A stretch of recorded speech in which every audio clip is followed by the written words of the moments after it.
दोस्तों, कैसे हैं आप? आज आपके लिए बहुत अच्छे उपाय लेकर आए हैं। तो वास्तु के हिसाब से अगर आप मनी को अट्रैक्ट करना चाहते हैं, धन संपत्ति को, समृद्धि को आकर्षित करना चाहते हैं, तो इन सबको आकर्षित करने के लिए अपनाइए कुछ वास्तु उपाय जो बहुत ही आसान है और बहुत ही आसानी से आप अपने घर में ये उपाय करके जल्दी से समृद्धि को, अपने धन को, वैभव को अपनी तरफ आकर्षित कर सकते हैं। तो वास्तु शास्त्र के हिसाब से वास्तुकला एक प्राचीन विज्ञान है जो आपके जीवन में अधिक धन और सफलता लाने में आपकी हेल्प करता है। धन महत्वपूर्ण और वास्तु हिसाब से अगर आप समृद्धि पाने के लिए अपने रहन सहन की जगह में प्रकृति के पांचों तत्वों को सही तरह से स्थापित करते हैं। ये पांच तत्व अग्नि, जल, पृथ्वी, वायु और अंतरिक्ष है। जब ये तत्व आपके आसपास संतुलित होते हैं तो ये आपके जीवन को बेहतर बना सकते हैं, लेकिन अगर ये संतुलन से बाहर हैं तो ये समस्याएं भी पैदा कर सकते हैं। तो वास्तु के सिद्धांतों का पालन करके और ये सुनिश्चित करके कि ये तत्व सही तरीके से आपके हिसाब से, वास्तु के हिसाब से हैं, सही तरीके से स्थापित किए गए हैं, तो अपने जीवन में धन और समृद्धि को आमंत्रित कर सकते हैं आप सही तरीके से, सही रास्ता अपना करके। तो वास्तु के हिसाब से चलिए।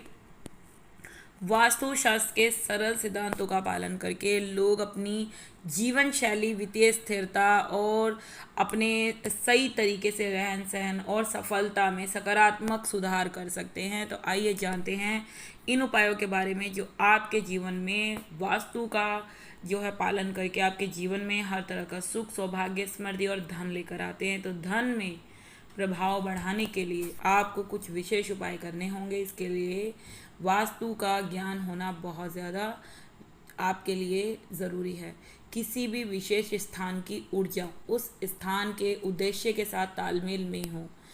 वास्तु संतुलित स्थान निश्चित रूप से सकारात्मकता को आकर्षित करता है, जो मौद्रिक लाभ का एक आदर्श प्रभाव बनाता है। ऊर्जा को अपने लिए प्रचुरता लाने के लिए आपको ये हमारे कुछ उपायों के बारे में बता देते हैं। इनका पालन ज़रूर करना चाहिए ताकि आप इनको संतुलन में ला करके अपने जीवन में सुख सौभाग्य बढ़ा सकें, धन वैभव बढ़ा सकें। तो सफ़ेद गुल्लक या गुल्लक को उत्तर दिशा की ओर मुख करके आपको रखना होगा। धन के लिए उपाय है, यदि संभव हो तो नीले कमल का चित्र आपको लगाना है। नियमित रूप से पैसा निवेश करें और एक दिनचर्या बनाएं। ये आपके जीवन में अधिक धन को आकर्षित करेगा और आपको धन वैभव के रास्ते पे खुद चलाना शुरू कर देगा। तांबे का स्वास्तिक अपने घर के दक्षिण पूर्व दिशा में रखें। इससे धन आगमन आने वाली सभी बाधाओं को दूर करता हुआ आपके घर में धन वैभव आने लगेगा और आपको अच्छा धन लाभ दिलाएगा। ये सुनिश्चित करें कि उत्तर पश्चिम या दक्षिण पूर्व में कोई कूड़ेदान या कचरा ना हो। यदि ऐसा है तो उसका स्थान कहीं और बनाएं और दृष्टि से दूर रखें। कचरा हमारे दिमाग से सकारात्मक ऊर्जा को सोख लेता है और बदले में हमारे जीवन के वित्तीय पहलुओं को बर्बाद कर देता है। ये आपको परेशानी में डाल सकता है।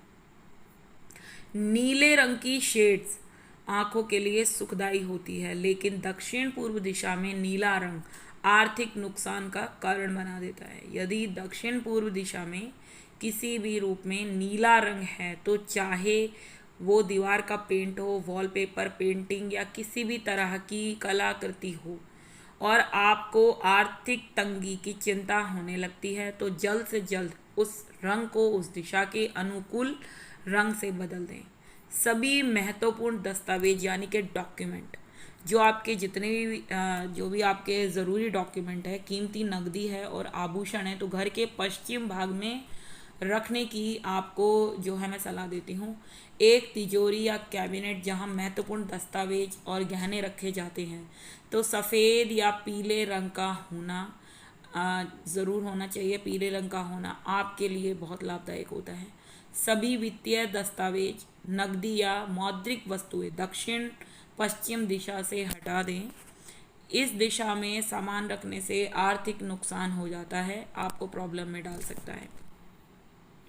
अगर आप आर्थिक तरह से समृद्ध होना चाहते हैं, आर्थिक समृद्धि आपको चाहिए, तो आपको इसका विशेष पालन करना पड़ेगा। तो करना क्या है, वित्तीय रिकॉर्ड जैसे महत्वपूर्ण दस्तावेजों को पूर्व और दक्षिण पूर्व के बीच कुछ दिशाओं में रखने से बचना चाहिए।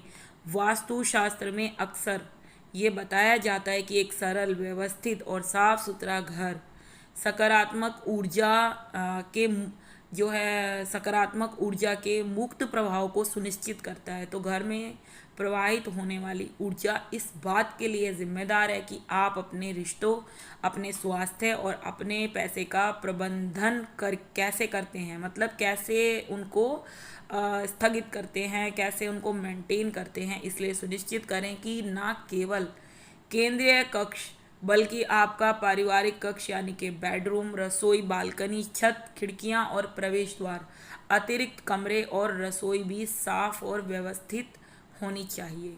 मतलब कहीं पर भी गंदगी नहीं होनी चाहिए। तो वास्तुशास्त्र के अनुसार रसोई, शौचालय और बगीचे में पानी का रिसाव आश्चर्यजनक रूप से आर्थिक हानि और वित्तीय विफलता का कारण बनाती है।